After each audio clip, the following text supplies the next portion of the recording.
My parents gave everything to my brother and told me that you are independent. From the earliest days, it was evident that my younger brother, Nathaniel, held a special place in our parents' hearts. When he was born, I was 5, and I remember standing outside the hospital room, clutching a teddy bear I'd picked out for him. Inside, our father cradled him with a tenderness I'd never experienced, his eyes filled with awe and affection. As we grew, the disparities became more pronounced. Nathaniel received new clothes, while I wore hand-me-downs. On his 16th birthday, he was gifted a brand new car, a sleek, red convertible. I, on the other hand, had started working at the local grocery store at 16, saving every penny to buy a used bicycle. Academically, I excelled, consistently bringing home top grades. Yet, my achievements were met with lukewarm responses. "Don't boast, Marcus," my mother would say, barely glancing at my report card before pinning it to the fridge, soon to be overshadowed by Nathaniel's latest art project or soccer schedule. When Nathaniel barely passed his math class, they celebrated his effort with his favorite dinner and words of encouragement. Discipline was another area where the double standards were glaring. When Nathaniel was caught shoplifting, our parents dismissed it as a phase, assuring the store manager it was a one-time mistake. Conversely, when I missed curfew by half an hour due to a delayed study group, I was grounded for 2 weeks and subjected to a stern lecture about responsibility. Despite the lack of recognition, I held on to the belief that hard work would eventually pay off. I earned a full scholarship to a prestigious university, juggling multiple part-time jobs to cover living expenses. Meanwhile, Nathaniel, after a brief stint in community college funded by our parents, decided academia wasn't for him. They supported his decision, financing a year-long trip across Europe for him to find himself. At 22, I moved into a modest apartment in a less-than-ideal neighborhood, working tirelessly to make ends meet. Nathaniel, however, lived comfortably at home until he was 28, enjoying home-cooked meals and rent-free living. When he finally moved out, it was into a spacious house our parents helped him purchase, complete with a generous down payment and new appliances. Attending Nathaniel's housewarming party was a bittersweet experience. I brought a personalized gift, a handcrafted map highlighting the city where he met his fiancée, Emily. I had spent months saving for it, ensuring it was meaningful and unique. Yet, it was placed among a pile of envelopes and quickly forgotten. Our parents, meanwhile, beamed with pride, admiring the custom backsplash and the stainless steel fridge they had helped select.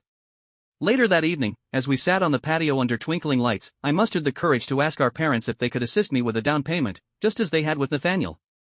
My mother chuckled, taking a sip of her wine. "Marcus, you've always been independent. You'll figure it out."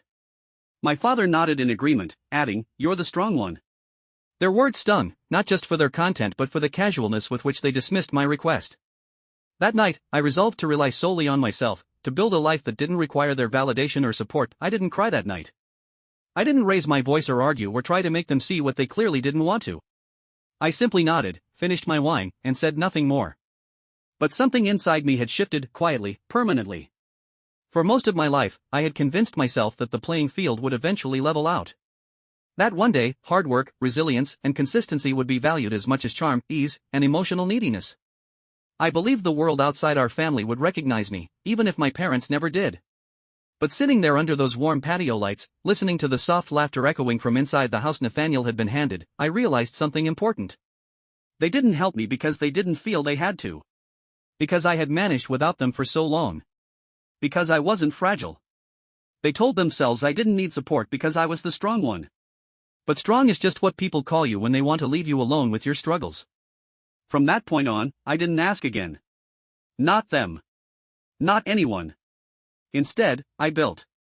I doubled down on everything I was already doing. I kept my full-time job as a communications manager at a regional firm and took on freelance projects on the side. I created brand guides and websites for small businesses, charging modest fees at first, just to get a portfolio. I took a night shift twice a week at a bookstore cafe downtown, mopping floors and organizing inventory after hours. There were no nights out. No indulgent dinners or spontaneous vacations. I lived like a monk with a mission. Every cent I earned went somewhere intentional, either to my savings or my modest investments. I read every financial blog I could find, studied index funds, watched market breakdowns over microwaved rice, and followed real estate trends with the focus of someone hunting a predator in the wild. I drove the same worn-down Chevy I'd had since college. The driver's side window didn't roll down anymore, and the heater only worked if you kicked it from underneath. But it ran, and that's what mattered. For years, I told no one what I was doing. Not my friends. Not my coworkers. And certainly not my family. I knew the kind of house I wanted. Not just any house, a message. A quiet monument to every sacrifice, every long night, every moment I bit my tongue or swallowed my pride. And I found it, 3.5 years later, not far from Nathaniel's perfect little neighborhood. Just 8 blocks away, in fact. Close enough to be seen, but not too close to invite questions. It was twice the size of his, with 5 bedrooms, vaulted ceilings, and a sunroom that overlooked a garden of tall oaks and ivy-covered fencing. The kitchen had a double oven and marble countertops. The floors were warm, honey-colored wood. There was even a library with built-in shelves and a window seat that looked out onto the quiet street. I made the down payment on my own. No co-signer. No family help. Just me, a stack of folders, and a banker who raised his eyebrows when he saw how much I'd managed to put away. I moved in quietly. No party. No announcement. I didn't even tell anyone I'd bought it. Not at first. I furnished it slowly. Piece by piece. Nothing lavish. Just solid, beautiful, lasting things. I spent my weekends at estate sales and browsing online auctions. I didn't want trendy furniture, I wanted story and substance. Each room came together like chapters of a book only I knew how to read. The only indulgence I allowed myself was sunlight. I kept the windows open. That house caught morning light like it was made of glass. It gleamed. It welcomed attention. And eventually, it got it. One Sunday afternoon in June, I got a text from Nathaniel. "Is this your house?" Attached was a blurry photo of my front porch, taken clearly from a moving car. I stared at it for a long moment, then typed back. "Yes. Moved in last month." The typing dots appeared. Then disappeared. Then came a new message. "Why didn't you tell anyone?" I stared at that one too. I considered all the things I could have said. About years of being overlooked. About being asked to do everything on my own, then being resented for actually pulling it off. About my quiet heartbreak every time they cheered louder for him.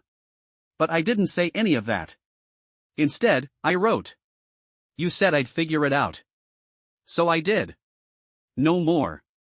No less." There was no reply. But I didn't need one. Because I already knew what was coming next. It didn't take long after that text exchange for the shift to begin. At first, it was subtle. A phone call here, a dinner invitation there. My mother asked if I wanted to join them for a weekend lunch. My father sent me a link to an article about kitchen design trends with the note, "Thought you might find this helpful." They had never taken interest in my living space before when it was cramped, rented, or falling apart. But now that it was pristine and mine? Suddenly, they were curious. Even Nathaniel began to act differently. He texted more often, asked how work was going, mentioned how much Emily loved the idea of a sunroom and that their place was starting to feel a little tight with the baby. I played along, politely. I answered questions but never too deeply. I let them draw their own conclusions, let them stew in their curiosity. I had no desire to flaunt what I'd built, but I wasn't going to hide it, either. Not anymore. Thanksgiving came around, and the family gathered, once again, at Nathaniel's house. No one asked why we weren't doing it at mine. I didn't offer. The turkey was dry that year.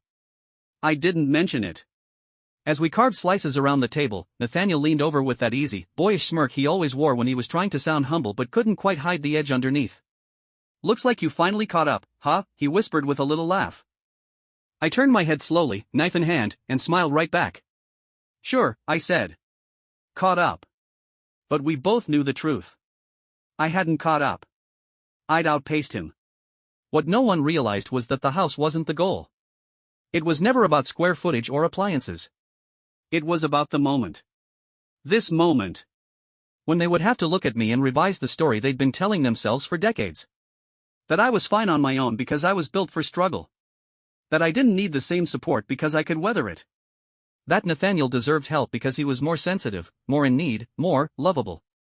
But they never asked how much that had cost me. They just assumed I could take it. Now, suddenly, they were trying to fold me back into the narrative. To pretend it had always been balanced. That they'd always believed in me. My mother started asking financial questions at dinner. What kind of mortgage rate did I get? Was I using a financial planner? Did I know much about interest on municipal bonds? I answered her with polite vagueness and watched the concern bloom behind her eyes. Something had shifted. The undertone of awe in her voice was laced now with a quiet fear. She didn't understand how I had done it, and she was beginning to realize that meant she hadn't really known me at all. But that fear didn't come from admiration. Not exactly. It came from something else, something that had nothing to do with pride and everything to do with what was coming. Nathaniel looked more exhausted each time I saw him. Emily was quieter. My father was suddenly keen on budgeting apps and downsizing. It wasn't until Christmas Eve, back again at Nathaniel's house for the sake of tradition, that the truth slipped out. I had gone inside to grab a second cup of coffee and ended up pausing in the hallway just outside the kitchen. My mother's voice, hushed but sharp, cut through the murmur of conversation. "We're going to have to sell, Everett." I froze. Everett. That was my father's name. And I hadn't heard her use it with that tone in, maybe ever. He responded after a long pause, his voice brittle. "What about the Scottsdale place?" "Gone," she said. "We lost more on it than we thought we would. The association fees, everything. It's all overdue. We've been covering it with the equity line, but the bank froze it." She lowered her voice further, but I leaned in. "And the annuity, your brother's advisor?" "It collapsed. Nothing's left." I'd been ignoring the statements. "I can't look at them." The air felt like it had turned to ice around me. I stood there in the hallway, coffee cooling in my hand, staring at the photos on the wall. Pictures of family birthdays. Graduations. A wedding. Moments I had been present for but not centered in. Their voices faded into the hum of the refrigerator and the clink of dishes, but I heard enough. They weren't just in trouble. They were sinking. And I knew exactly where the lifeline was going to be expected to come from. Me. Later that evening, I sat on the back porch while the others played board games inside. The same porch where, years earlier, they had told me I was independent with a proud little smile. I watched the lights on the neighbor's house blink in rhythm, and I absolutely knew, that the call would come. Not that night. Not the next day. But soon. When the facade of control cracked wide open. And when it did, I would be ready. The call came in January. My phone lit up just after 7 p.m. on a Tuesday, right in the middle of dinner. I stared at the screen, letting it ring twice before answering.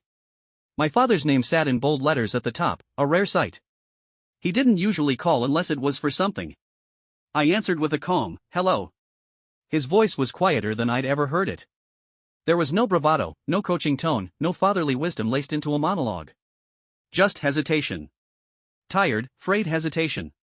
"Marcus," he said, clearing his throat. "How are you doing?"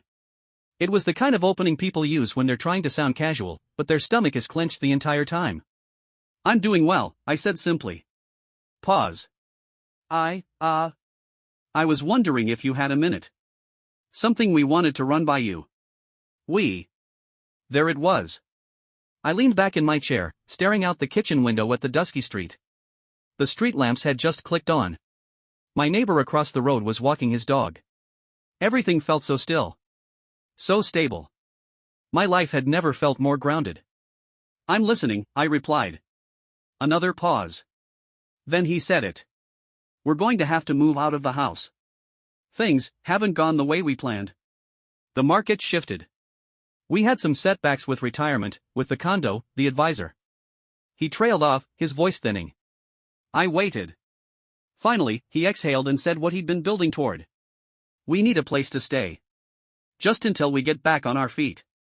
I closed my eyes for a second, letting the silence sit. It stretched long enough for him to know I was choosing my words carefully. He tried again, softer this time. "We raised you, son. We've always." I cut him off. "Dad," I said gently, "do you remember the night at Nathaniel's house? When I asked if you could help me with a down payment?" Another silence. A different kind. A heavier one.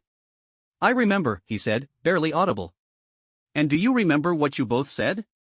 I could hear the clock ticking in the other room. "You told me I was strong," I continued. "You told me I'd figure it out."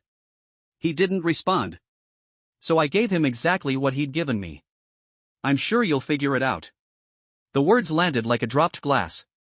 Quiet at first, then undeniably loud. "Marcus," my mother's voice came on the line now, trembling slightly. I hadn't realized she was there too. "This isn't the time to hold a grudge." "No," I said, still calm. "It's the time to face consequences. Something I had to learn alone. You're not being fair." Neither were you, I replied, no heat in my voice. Just truth. There was silence again. But this time, I didn't wait for them to speak. I thanked them for calling and said I hoped things worked out. Then I hung up. Not out of cruelty. Out of clarity. I had learned to build a life from scratch. I had earned every square foot of my home, every stable moment, without help, without safety nets. And now they were asking for the very thing they refused to give. A few days passed before the next call. This time, it was Nathaniel.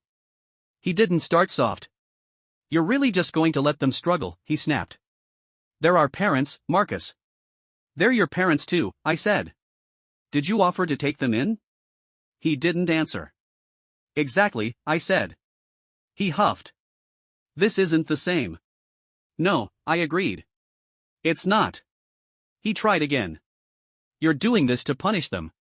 I laughed quietly. I don't need to punish anyone. Life already did that. I'm just not rescuing people who wouldn't even throw me a rope. He called me heartless. I told him I learned from the best. The phone went dead after that. They tried a few more times. Texts. A voicemail. One long, carefully worded email that read like a mix between a financial proposal and a guilt trip. I never replied. I didn't take joy in their hardship, but I also didn't feel responsible for it. That was new for me. Not feeling like I owed everyone something just for existing. Weeks turned into months.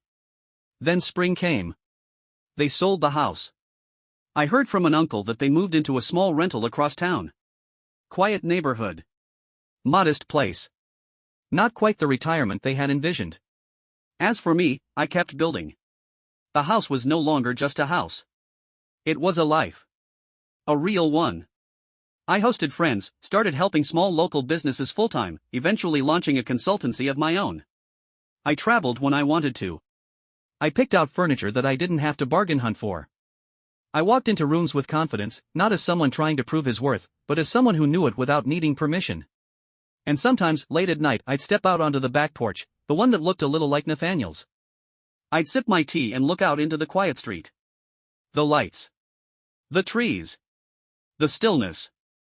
And I'd remember that boy who stood at the edge of a hospital room, holding a teddy bear and watching his father cradle a miracle that wasn't him.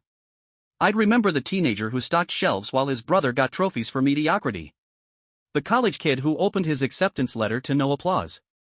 The man who asked for help and got a condescending smile in return. I'd remember him and I'd silently thank him. Because without all those moments, I never would have learned how to stand on my own. I never would have built this. Thank you for watching the video, like it if you watched the video to the end and don't forget to subscribe. Have a nice day.